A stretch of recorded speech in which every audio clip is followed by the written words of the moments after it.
E, cara, já você que tava desde o início desse rolê e nesses cargos de CEO, uma coisa que a gente sempre fala, e sempre falou, assim, é que um dos grandes problemas, tem vários problemas no cenário de esporte eletrônico, 1 bilhão de problemas, desde a publisher em si, tipo Riot, Garena, até jogador, até time, mas uma das coisas é que a gente olhava muito ao longo dos anos, hoje em dia eu acho que isso já melhorou muito, mas é a impressão que eu queria saber de você que tá nesse cargo do início até agora, que parecia que muitas gestões eram feitas na base do caralho, sabe? Tipo, era um amigo do cara que fazia, o cargo do diretor, o cargo do CEO, o cargo de não sei o quê, sempre era alguém que conhecia ou alguém que tava Ainda lá. bem que não é mais assim, né? Às vezes isso é, e eu quero ouvir do Lex, entendeu? Como é que você vê o estado da...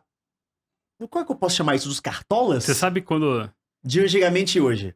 Você sabe quando de longe parece que tá de perto e de perto tá de longe? É, isso é o que eu preciso que você fale, mas a minha impressão é essa, sabe? Cara, eu acho que assim, a gente, como esportes, organizações de modo geral, até publisher, a gente evoluiu muito de 2013 pra cá, mas eu diria que ainda contratações por amizade ou por indicação, ou gestões que não existem processos, porque muitos dos casos a gente tem não em algum dos times, eu diria, mas que a grande maioria dos times sempre tem um investidor, que é o cara que não necessariamente, talvez tenham times que eles não precisem colocar o dinheiro, mas hoje eu acho que é bem seguro que todos os times têm esse tipo de... Todos os times que têm desempenho esportivo, eu acho que eles precisam de investimento hoje. Acho que, sem exceção. Então, acho que como o dinheiro vem de uma pessoa, essa pessoa ela acaba tendo, em alguns casos, por exemplo, mais abertura ou tá menos adepta a processos, porque processos significam que muitas das vezes não dá pra fazer qualquer coisa à vontade. À vontade. Né? Você precisa seguir por ritos e nem sempre o cara que tem o dinheiro, ele quer passar pelo rito. Ele só quer fazer a vontade dele, é isso daí. Que ele que paga. E quando você fala em investimento, quer dizer que alguém tá injetando dinheiro, o time em si não é sustentável. Eu acho que assim, acho que dentro de esportes, acho que a gente pode colocar, eu separaria em 3 caixas. Eu acho que, tipo assim, tem os times que estão queimando dinheiro adoidado. Tá. E aí, a gente não precisa citar nomes, mas eu acho que existem os times que estão queimando dinheiro. Sim. Né? Sabe o memezinho do forno? Eu sei bem. Os caras jogando. O meme do Jazz Caban. Existem times que eles estão gastando dinheiro do investidor, mas que eles estão num caminho de sustentabilidade. Tá. E existem times que só estão quebrados já. Entendi. Entendeu? Não tem a sustentabilidade... Eu acho que o segundo cenário, eu acho que tem times que eles estão no caminho para se tornar sustentável. Tá. Que eles, por exemplo, eles já entenderam que eles precisam, como qualquer empresa, sempre buscar a redução de custo, sempre buscar uma maneira mais otimizada de poder rentabilizar. Mas eu acho que, assim, se a gente for comparar, eu acho que é normal a gente olhar... Quando a gente olha, por exemplo, para futebol, né? Cara, futebol existe como os clubes, né? Mais de 100 anos no Brasil. Flamengo é o maior clube do Brasil. Eu não sou flamenguista, eu sou botafoguense, mas é fácil falar que o Flamengo é o maior time do Brasil e é durante muito tempo, desde a época do Zico. O Flamengo se tornou sustentável há menos de 5 anos, com uma gestão profissional. Então a gente achar que uma indústria que a gente ainda está testando e aprendendo a ganhar receita, a gente ainda precisa entender, tipo assim, cara, tem muitas receitas de futebol que movem o futebol que a gente não tem. Por exemplo, direito televisivo. Se você olhar lá o balancete do Flamengo, você vai ver que direito televisivo, que é o dinheiro que a emissora, que é o canal de streaming, paga para comprar os direitos, é grande parte da receita. A gente não tem isso. Vocês têm o revenue share, que é equivalente da liga. Seria equivalente. Não é equivalente, porque, tipo, pensa no futebol. Vamos comparar futebol. Tá. O dinheiro de transmissão, né? O direito de transmissão, basicamente, é o dinheiro que, vamos lá, a Globo, a Amazon, a Paramount, vão pagar literalmente para comprar pra poder a imagem. Fora isso, a CBF ainda ganha dinheiro com patrocinador. Sim. Só que a gente tá falando que, por exemplo, hoje, um patrocínio, por exemplo, hoje se você quiser colocar a sua marca, tá, no estádio do Palmeiras, estádio do Flamengo, Maracanã, por 19 jogos no ano, sem contar Libertadores e sem contar Sul-Americana. O que eu tô contando? O Campeonato Brasileiro e eu tô contando o Carioca. E Copa do Brasil. E Copa do Brasil, exato. Nesses campeonatos, em cada jogo você ter 4 aparições de 10 segundos, sabe naquelas... Naqueles tapete que fica no final do Não, gol. no tapete não, no letreiro de LED que fica na linha lateral. Tá. 6 milhões de reais. 4 aparições de 10 segundos. 6 milhões de reais. O jogo dura 90 minutos. E aquela que fica rodando o jogo inteiro? Então, faz a conta. 90 minutos, eu tô te falando que 40 segundos custa 6 milhões.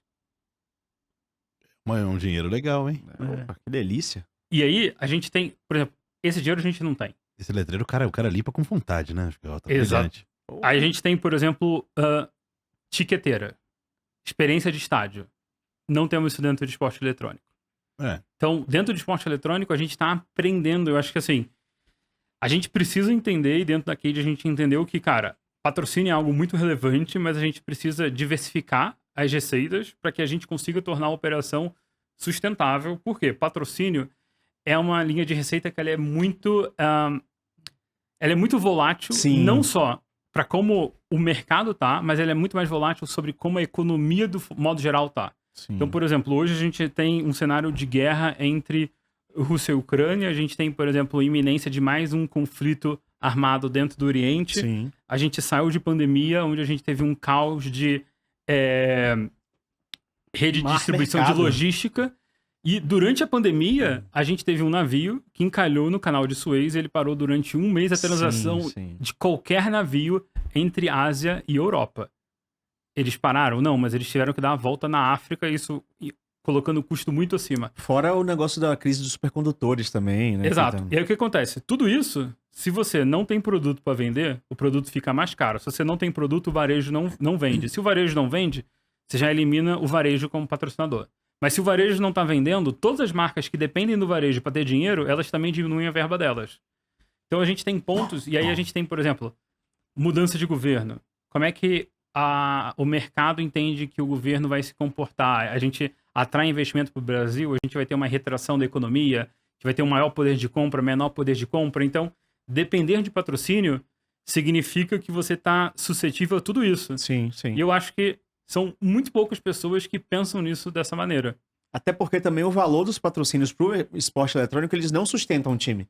É diferente uma Petrobras, quando patrocinava o Flamengo, uma Lubrax ser a responsável por quase todo o dinheiro do Flamengo, que eram muitos milhões, e aqui não vai ser nem de perto o que você precisa pra sustentar A o não time, ser né? que você fosse uma casa de aposta. É verdade. Ó, eu falaria que, assim, dentro da Cade, se a gente for olhar historicamente, o ticket médio das conversas que a gente vem tendo, eles saltaram de forma absurda, Uhum. né? E não só quando a gente tá contando, por exemplo, casos de aposta. Tá. Quando a gente tá contando casos de aposta, os valores são altos, mas das entregas eu acho que elas condizem. Uhum. Mas acho que de forma geral, pelo menos dentro da Cade, a gente tá conseguindo desenvolver conversas que são algumas vezes mais altas do que eram desenvolvidas antes da gente voltar ao CBLOL.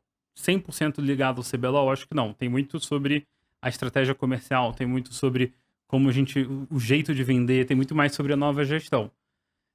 Hoje, né, por exemplo, quando eu era da Newzoo, a gente tinha acesso a gente tinha cerca de 35 times parceiros da Newzoo, onde esses times a gente fornecia inteligência para eles de mercado, a gente dava acesso à plataforma da Newzoo, e em troca, esses times eles compartilhavam a receita deles em diversas frentes.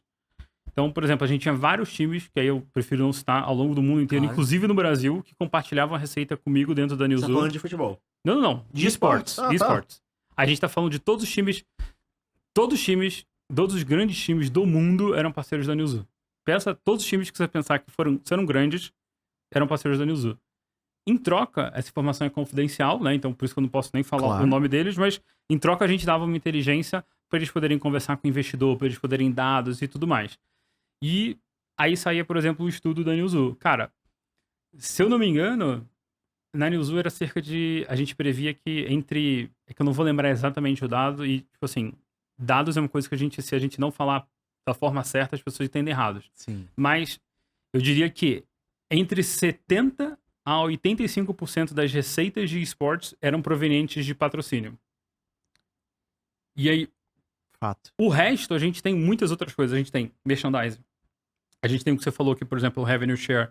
A gente tem, por exemplo, os times que recebem revenue share também dos itens vendidos dentro do jogo. Por exemplo, Counter-Strike, quando você vai pro Major, Muito no forte. Dota, Selo, pá. Valorant agora tem tudo isso. Isso tudo só representa, no máximo, 30%. Né? E aí, quando a gente tem que esses 70% eles são muito voláteis à economia, você acaba tendo muitos problemas que a gente enfrenta hoje dentro do esporte eletrônico. E acho que a grande questão é, tipo assim, como a gente muda isso? Como a gente torna patrocínio não sendo uma linha tão relevante? Ao mesmo tempo que você briga para vender patrocínios cada vez mais caros, mas você precisa que você tenha muito mais receita de patrocínio do que você tem hoje, mas você precisa ter muito mais receita das outras coisas para que o patrocínio ainda não seja tão relevante assim. E tem outro problema que eu acho que é vital nisso tudo, que é o fato do que o esporte eletrônico tem dono, né? Eu acho que esse ponto é muito diferente, porque no esporte, por exemplo, tradicional no futebol, a CBF ela não é dona do futebol, né? Então ela vai ter provavelmente o direito de transmissão do campeonato, mas o time também tem, então o time pode ceder o direito de transmissão e vender individualmente. No estádio dele, ele pode meter os patrocínios dele. No caso do LoL ou do CS, o jogo é da Valve, o jogo é da Riot. Então você não pode meter um patrocínio na Arena CBLOL e você ganhar dinheiro, Sim. sabe? Você não pode meter um patrocínio dentro do jogo e você ganhar dinheiro. Isso é uma coisa que a Riot teria que fazer pra dividir com os times, né? Eu acho assim, ó, concordo com você, sem entrar em publishers específicas. Sim, todas as publishers são donas de jogos. Exato, né? mas se a gente for pegar de forma geral, eu acho que,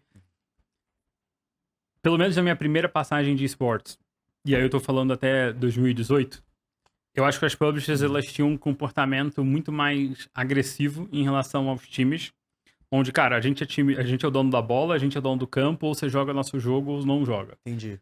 Por que isso acontecia? Porque eu acho que não existiam pessoas experientes no time pra entender que se esporte eletrônico só existe por um único motivo. É a ferramenta mais barata de marketing. De aquisição e retenção de usuário para uma publisher. Então, a escolha de qualquer publisher fazer um campeonato não é porque ela é apaixonada por esportes, não é porque ela é apaixonada pela comunidade. Ela pode até ser, mas é simplesmente uma escolha comercial que é muito mais barato fazer um campeonato com uma experiência fodida para todo mundo, muito boa, porque essa vai ser a maneira de manter os jogos ativos há muito tempo. E se a gente fizer uma comparação, pensa em qualquer jogo que a gente puder pensar aí, a gente nem precisa falar, mas o pessoal de casa pode pensar, e pensa quanto tempo você ouve falar dos jogos que tem campeonato de esportes e quanto tempo você ouve falar dos jogos que não tem campeonato de esportes. Perfeito. Então, e eu acho que hoje a gente entende isso, então a gente consegue levar, mas eu acho que também houve, por exemplo, uma mudança muito grande nas publishers, porque elas entenderam que se eu continuar agindo dessa maneira agressiva, eu vou acabar matando a minha forma mais barata de fazer aquisição de usuários. Então elas agora o relacionamento muda, mas não muda simplesmente porque de forma geral as publishers elas viraram boazinhas. É de novo uma decisão comercial. Então a gente tem, por exemplo, hoje a Valve, que anunciou, se eu não me engano, ano passado, que a partir de 2025 acabou convites e campeonatos fechados para Counter-Strike. Mas por que ela fez isso? É porque ela é porque ela entendeu que, tipo assim, cara, se eu mantiver da maneira que tá, eu vou matar o meu ecossistema, vão sobrar 10 times, 12 times, e isso vai ser ruim pro meu negócio. Não é que é ruim pra esportes. É que é ruim pro negócio dela. Qual que é o negócio da Valve? Na verdade, o negócio da Valve é a Steam. Mas vamos olhar pra CS. O negócio da Valve é vender skin. É vender luvinha, é vender arma, não é fazer campeonato. Né? Então, eu acho que houve essa mudança, e acho que essa mudança acho que a pandemia ajudou bastante com a queda na receita dos jogos, né? O pós-pandemia derrubou a receita dos jogos. O mercado de games ele foi de 196 bilhões de dólares para 184. É muito dinheiro, mas é uma queda muito grande. A gente tá falando de 12 bilhões de dólares. É surreal, pô. De queda. Sim. Né? Então, mas tem várias coisas aí legais que você falou. Uma delas interessante, essa mudança da postura das publishers, que, querendo ou não, isso é evidente. Não só elas ficaram mais experientes, mas, obviamente, quem tá fazendo o outro lado também, né? Mais experiências profissionais, com uma equipe melhor. Mas mudou também a situação. Porque, por exemplo, e aí eu entro em exemplos específicos só pra citar nesse momento nada fora do comum. E que envolve a Kate também, obviamente. A gente teve, primeiro, né, dos jogos mobile de MOBA recentes, a gente teve o Wild Rift. Quando o Wild Rift chegou, o que todo mundo esperava que seria o modelo que a Riot adotaria. Inclusive, acho que a gente teve essa conversa. Eu tenho quase certeza que a gente teve essa conversa. A gente esperava que eles fossem ajudar as organizações menores a prosperarem. Eu trabalhei pra Coca-Cola nesse projeto. Então. Em que a Coca-Cola veio forte, inclusive. Mas o que todo mundo esperava? 3 meses depois.